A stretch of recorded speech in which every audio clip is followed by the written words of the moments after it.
Bonjour à tous. Aujourd'hui, j'ai le plaisir de vous retrouver pour parler de syndicalisme, évidemment. Et la question, c'est comment vient-on au syndicalisme? Pourquoi? Et puis, pourquoi on y reste? Et pourquoi on s'y investit? Et pourquoi on a envie qu'il prospère?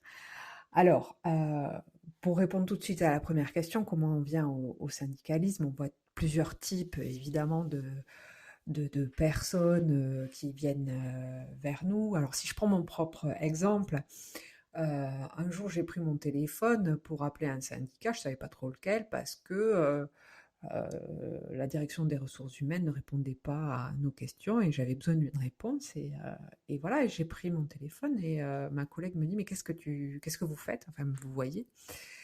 Et je dis: «Bah, j'appelle un syndicat pour avoir une réponse à mes questions». «Oh là là, surtout pas, surtout pas!» Alors évidemment, j'étais jeune à l'époque et quand on me dit, «Il faut surtout pas y aller», du coup ça a aiguisé ma curiosité et dès que j'en ai eu l'opportunité, je suis allée voir, ce qui s'y passait. Bien évidemment, le deuxième type de personne qui, va vers un syndicat, c'est, le le cas classique de la personne qui se retrouve en difficulté, qui a un problème, qui a besoin d'être aidée, ou qui pense que en prenant une carte syndicale, il aura plus de chances d'évoluer favorablement dans l'établissement ou dans la collectivité dans laquelle il se trouve. C'est ce qu'on appelle la carte alimentaire, la carte syndicale, qui fait croire qu'on va avoir une promotion plus facilement. Alors, bah, chez nous, on mange pas de ce pain-là, hein, on promet rien. Et bien évidemment, surtout avec les lignes directrices de gestion aujourd'hui, ce serait illusoire de penser que l'appartenance à un syndicat peut favoriser, et quel qu'il soit d'ailleurs, hein, quel que soit le syndicat, peut favoriser la carrière. Euh, Ensuite, on a le cas de personnes qui viennent par amitié. Voilà, c'est le relationnel, le bouche à oreille qui fait que on a envie de venir vers le syndicat national des territoriaux. Euh, donc j'ai fait à peu près le tour. Oui, la curiosité, le fait d'avoir un problème, le relationnel, ou encore les RH qui ne répondent pas, tout ça fait qu'on va se retrouver avec un panel de personnes qui viennent avec des objectifs et des envies très, très différentes. Et enfin, on a le cas des Don Quichotte qui, comme moi, se battent contre les moulins à vent et qui ont envie de faire bouger les choses, envie de faire changer les choses, euh, pour aller vers le mieux et vers de meilleures conditions de travail. Euh, et donc, tout ça fait que on va se retrouver dans une structure avec des personnes qui en sont à des stades différents de leur cheminement, de leur investissement.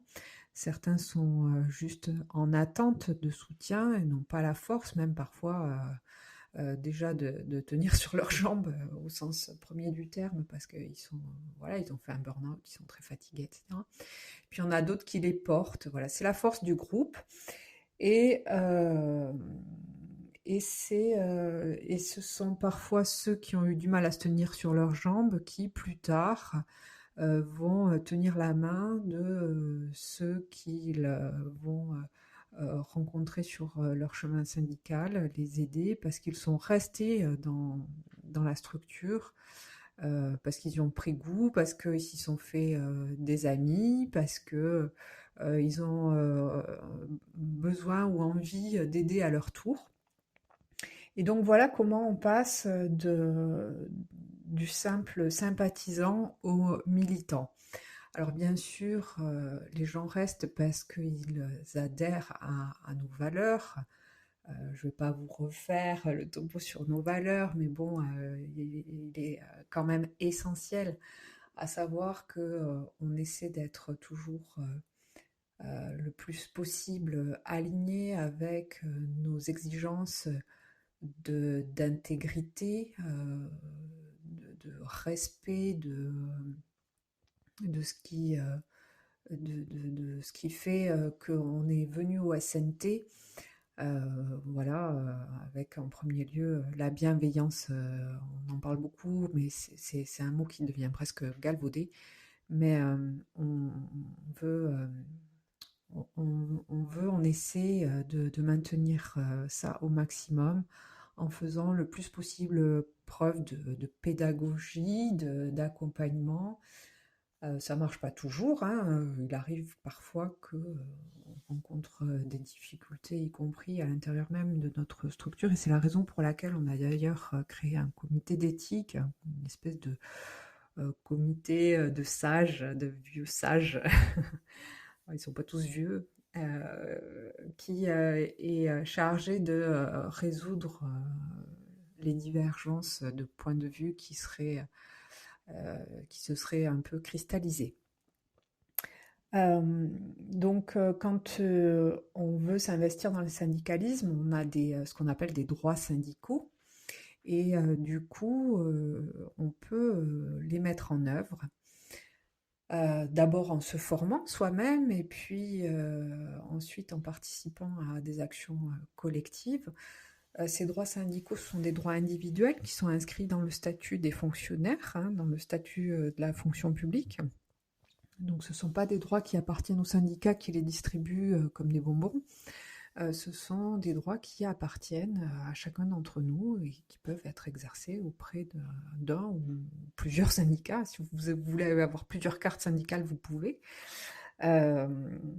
Et donc, on a droit à des jours de formation, qui sont des jours donc considérés comme n'importe quel autre jour de travail, payés comme tel, et des jours qui permettent de participer aux réunions de l'organisation syndicale. Alors, le travail syndical, il consiste d'abord à se former et puis à informer les autres, que ce soit en relayant l'information, en la diffusant par le biais de bulletins d'information papier ou dématérialisés, en étant tout simplement un relais local dans son service, dans sa direction. Alors moi j'ai l'habitude de dire à mes collègues d'essayer de ne pas faire de syndicalisme dans leur propre service, de manière à ne pas mélanger les genres. Mais parfois c'est compliqué de pas en faire et de pas répondre aux, aux collègues. Mais en tout cas, quand il y a une grosse difficulté, il ne faut pas être à la fois dans le problème et puis essayer de le résoudre avec la casquette syndicale. Voilà, c'est compliqué d'être jugé parti quelque part. Et, donc, on va retrouver une très grande richesse dans cette activité syndicale, parce que c'est à la fois théorique, on apprend plein de choses sur l'aspect juridique, technique, qu'il s'agisse de l'exercice des droits, de la carrière, du plan des ressources humaines. Et puis, bien sûr, sur le plan pratique, évidemment, on va à la rencontre de gens, on découvre de nouveaux univers. Et ça aussi, c'est quelque chose qui m'a vraiment beaucoup plu, découvrir de nouveaux horizons, de visiter les coulisses, même au sens propre parfois du terme, de certains services, hein, que ce soit les coulisses du théâtre ou encore du muséum, ou euh, l'arrière-boutique de tout un tas de services, parce que dans la territoriale notamment, on a tous les métiers. Et donc ça aussi, ça fait la richesse de la découverte de cette activité syndicale. Que vous dire d'autre? Il y a une réflexion théorique nationale aussi qui est très plaisante et dans laquelle on peut s'investir quand on fait du syndicalisme, c'est-à-dire que le syndicat national des territoriaux est présent par le biais de sa fédération et puis par lui-même dans certaines instances nationales comme le Conseil commun de la fonction publique, par exemple, où on va discuter des textes, hein, de la rédaction des textes qui vont s'appliquer à l'ensemble des fonctionnaires. Donc il y a des groupes de travail qui participent à l'élaboration des propositions qui sont faites au plus haut niveau de l'État, auprès donc de la ministre, pour améliorer les conditions de travail. Et tout ça fait que on peut choisir différents niveaux d'implication dans notre syndicat. Et puis enfin, il y a aussi tout l'aspect organisation de la vie de la structure. Donc comme dans toute entreprise, association, dans tout groupe, eh ben, il faut organiser les réunions. Pour ça, on a une secrétaire générale qui est formidable et qui impulse donc le rythme du calendrier des réunions, des retrouvailles en distanciel ou en présentiel. Et puis, voilà, dans chaque section locale, il y a des initiatives qui permettent aussi de mieux se connaître, de faire du lien et, euh, et de contribuer à la richesse de notre travail qui va voilà, au-delà de la réflexion théorique. J'espère que je vous ai donné envie de prendre part à notre travail, à cette belle énergie qui fait lien entre nous et à laquelle vous adhérerez peut-être, sûrement même, j'espère. Je vous dis à très bientôt.